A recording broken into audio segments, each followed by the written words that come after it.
तो ये क्वेश्चन करते हैं, है ना। बॉल जो है इसको ऐसे प्रोजेक्ट किया जैसे इसमें दिखा रखा है u इनिशियल वेलोसिटी से, और u दे रखा है √4GR।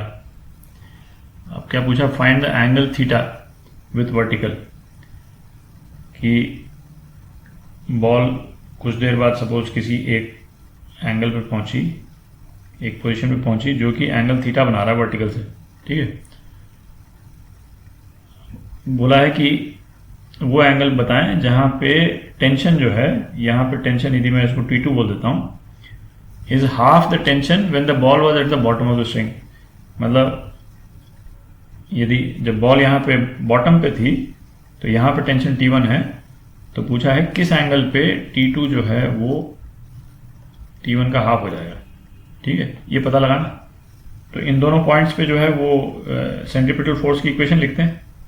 तो ये पहला वाला जो पॉइंट है, बॉल जो नीचे से जो शुरू हुई, इस पे एक तो नीचे mg फोर्स लग रहा है, T1 टेंशन इसको ऊपर पुल कर रहा है, तो सेंट्रीपिटल फोर्स कौन से फोर्सेस प्रोवाइड कर रहे हैं, यहाँ पे T1 माइनस mg, ये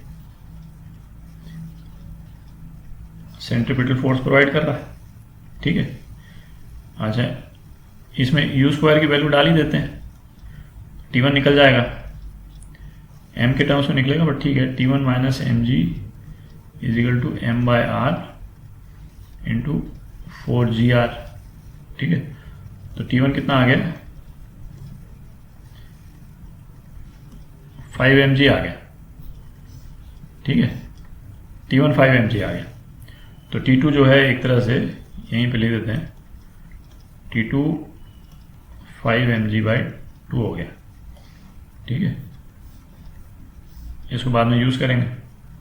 अच्छा, अब ये दूसरा वाला पॉइंट है, इस पे इक्वेशन लिखते हैं, फोर्सेस बनाते हैं पहले। ग्रेविटेशनल फोर्स नीचे, टेंशन इसको बीच में पुल कर रहा है, और ग्रेविटेशनल फोर्स का ये वाला जो मैग्नीट्यूड है जो रेडियली आउटवर्ड है T2 के अपोजिट, ये mg cos थीटा है। तो इस वाले पॉइंट पे सेंट्रीपिटल फोर्स कौन से फोर्सेस प्रोवाइड कर रहे हैं, दूसरे वाले पॉइंट पे T2 minus mg cos theta, ये mv²/r, यहाँ पे इसकी वेलोसिटी v ले लेते हैं, ठीक है। तो एक इक्वेशन तो ये है ही अपने पास, दूसरी इक्वेशन एक ये है। अच्छा, v और u के बीच में रिलेशन अपन निकाल सकते हैं कंजर्वेशन ऑफ एनर्जी लगा करके। तो हाफ mu², ये काइनेटिक एनर्जी थी इसकी शुरू में, यहाँ पे इतनी तो काइनेटिक एनर्जी रह गई, हाफ mv² प्लस इसकी पोटेंशियल एनर्जी इंक्रीज की, कितनी की, ये हाइट इंक्रीज हो गई इसकी, ठीक है। और ये h कितना है, ये तो रेडियस हो गया पूरा, और ये जो है ये r cos थीटा है, दिख रहा है, ये r cos थीटा, ये तो h कितना हो गया, r1 माइनस cos थीटा, ये तो h हो गया, ठीक है, ये तो h है, और mg, तो ये अपॉन नहीं है, ये मैंने h बनाया है, ठीक है। इसको हटा देता हूँ, इनफैक्ट कंफ्यूजन होगा नहीं तो अब इसमें एक तो u की वैल्यू डाल देते हैं और थोड़ा सिंप्लीफाई कर देते हैं। तो ये कितना आ गया, 4GR, ठीक है, और 2 से मल्टीप्लाई कर देते हैं, is equal to mv² plus 2 से मल्टीप्लाई किया हुआ है 2GR1 माइनस cos थीटा, ठीक है।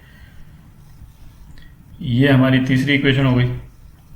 तो अब इसमें इक्वेशन 2 में एक तो T2 की वैल्यू डाल देते हैं और एक 3 से v² की वैल्यू डाल देते हैं, ठीक है। ये v² की वैल्यू इसको यहाँ डाल देते हैं और T2 डाल देते हैं, तो क्या हो गया इक्वेशन, और m हटा देते हैं सब जगह से,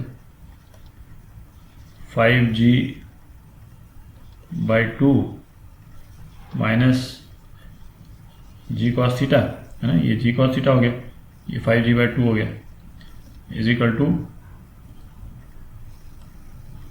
4g minus 2g 1 minus cos theta. ठीक है, ये 4g माइनस ये उस तरफ चला गया minus 2g 1 minus cos theta. तो इसको आप सॉल्व कर लेंगे तो g तो सब जगह से हट जाएगा। इसको अपन सॉल्व करें तो कॉस थीटा जो है वो 1/6 आता है, और तो बेसिकली मतलब थीटा हो गया कॉस इनवर्स 1/6। ठीक है, ये आपका आंसर है ना, ये आपका आंसर। ठीक है।